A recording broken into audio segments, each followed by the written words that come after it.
আসসালামু আলাইকুম ভিউয়ার্স, আজকে বানিয়েছিলাম চিকেন টিক্কা কাবাব। দেখে নিন কীভাবে বানিয়েছি। আমি নিয়েছি 750 বোনলেস চিকেন, ভালো করে ধুয়ে জল ঝরিয়ে রেখেছি। মশলার মধ্যে নুন তো দিতেই হবে, একটু তান্দুরির মশলা 1 চামচ আপনারা পরিমাণ মতো দেবেন, গোলমরিচ গুঁড়ো, জিরে গুঁড়ো, ধনে গুঁড়ো।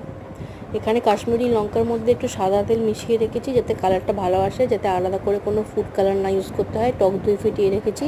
এটা বানিয়েছি ভুনা, মানে সর্ষের তেলের মধ্যে একটু বেসন জাস্ট একটু হালকা করে সেঁকে নেবেন।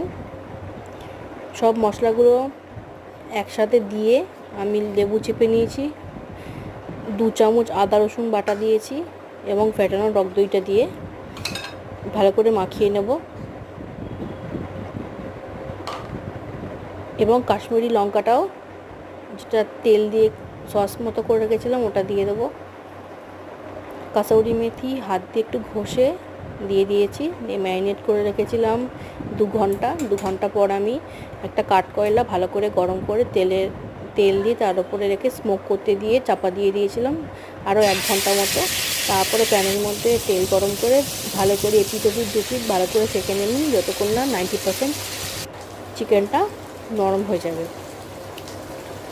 তারপরে আমার কাছে যেহেতু শিখছিল না, আমি একটা কাঁটা চামচ দিয়ে একটুখানি পুড়িয়ে নিয়েছিলাম যাতে তন্দুরি ফ্লেভারটা আসে। খুবই সফট অ্যান্ড জুসি হয়েছিল।